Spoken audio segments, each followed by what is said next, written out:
Your most recent book of poetry is doing 70, That's right. and I enjoyed it very much. Thank you. Yeah. It's a Hoo-ha. great title too. It's a play on drive and Yeah, and I have. Uh, well, I haven't started working on this just yet, although I'm almost up to it, because I just finished this big other project that I had, and that was only a couple of weeks ago that I finished it. And of course, I could revise it one more time or two. What project was that? I got together, as I mentioned, I had a 40-year correspondence with Ed Dorn's first wife, Helene. Mm-hmm. She became a sculptor, Mm-hmm. and we never lived in the same place. And we always wrote letters. Hmm. And when we got fax machines, we faxed each other. And when we got email, we emailed each other. So it was 44 years of correspondence. And she had saved everything, and I had saved what I could. Mm-hmm. And I made it into a book Huh. with a narrative.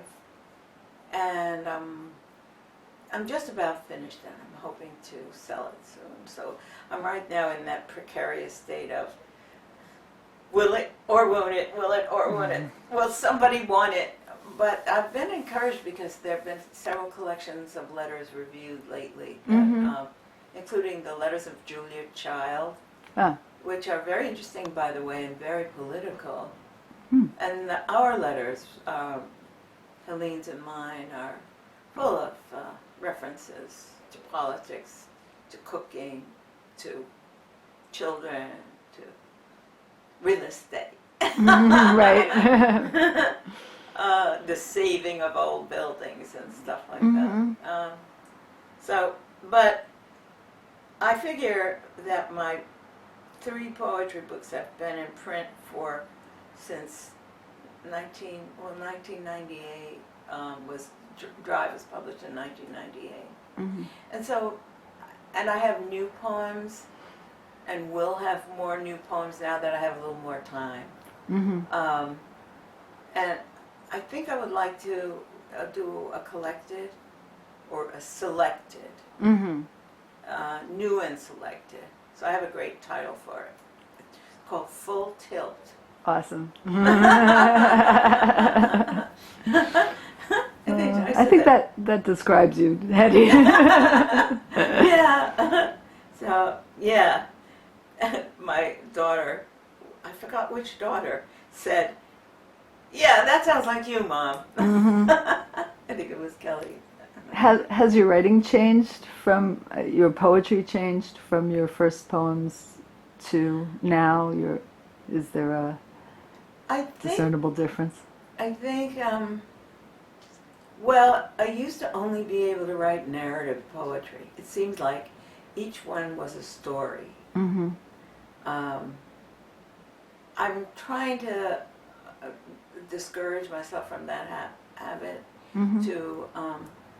And when I recite a poem, I forgot what book it's in. I think it may be in All Told, the one in the middle.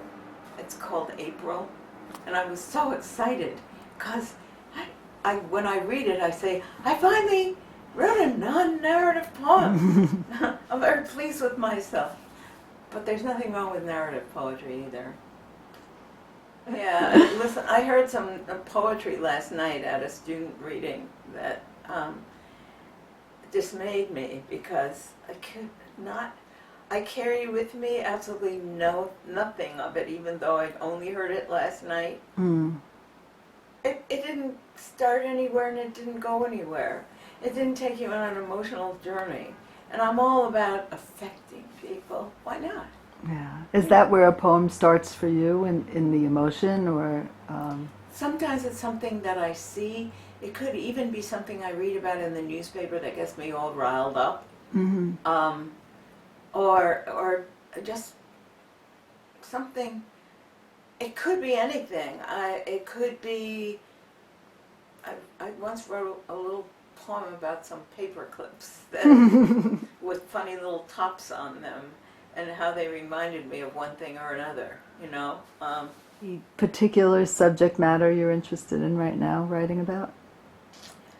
I still can't get off the subject of women and their lives. Internationally, I've written about women in Afghanistan. I've written about women everywhere, and just the idea of them. When I write about race, although strangely enough, I have a couple of poems that address the subject of race, but that's all. Race seems to lend itself to prose. Mm-hmm. I don't know why. But feminist thinking, just because that takes in everyone, you know, everyone. Mm-hmm. Women especially, but, you know, it takes in men too. Mm-hmm. There are feminist men. Yes. Surprisingly enough, people ask me about my former husband. And he never discouraged me from writing. Mm-hmm. People always think that. Which leads to the question you asked about whether, the question you sent me, which I found very interesting, whether doing something to support a man was less valid than doing something on your own. Of course, if I had 24 hours in a day and never slept, then I might have written. Mm-hmm. But as Anna Akhmatova wrote, it's precisely for feeling that one needs time and not for thought. And it's the feeling, especially when you have small children, that would have kept me from it. But getting back to that question of what was your original question? I've lost it. I got so intrigued in going to that other idea of, feminist men. Had I had the time, I'd have written. He'd have liked it. Mm-hmm. Then he could have been even twice as proud of me. But it wasn't my time, I think. I hadn't found a subject. I hadn't found my voice. And I do believe I wrote about that. It was only my own voice held me hostage. I was getting toward it. I didn't have the background that a lot of the people I hung out with had. In college, I was not a lit major.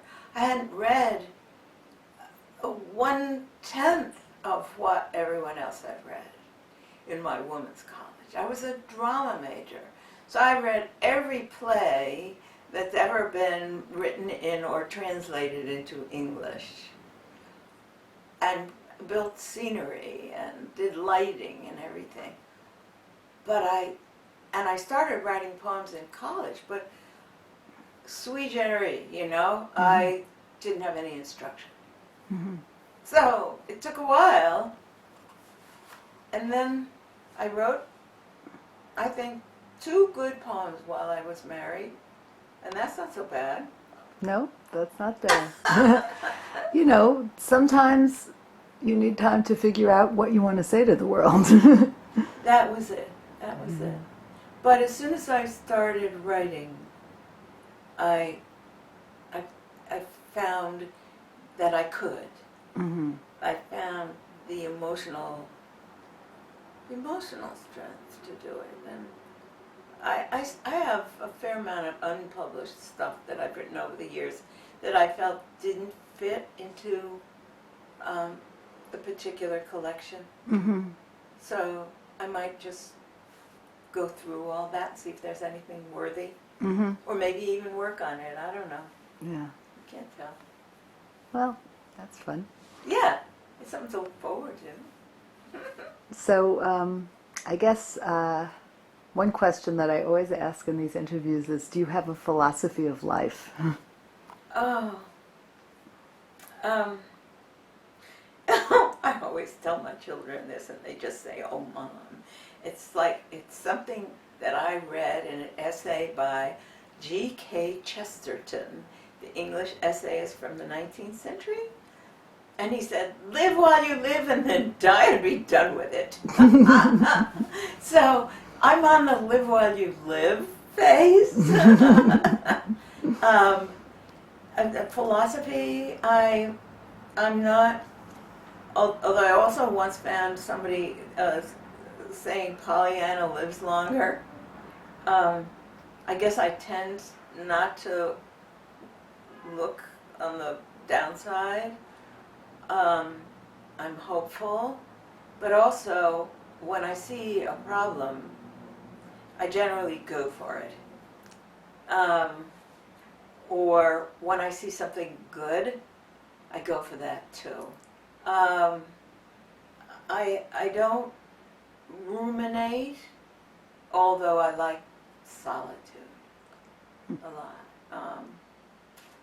At a certain point in my letters, after my children had gone off to college, I wrote to Helene, "What I really like is this solitude, hermit het." So I'm not anybody who likes to expend a lot of energy hanging out. I don't mind my own company, you know, and there's always another book to read. Mm-hmm.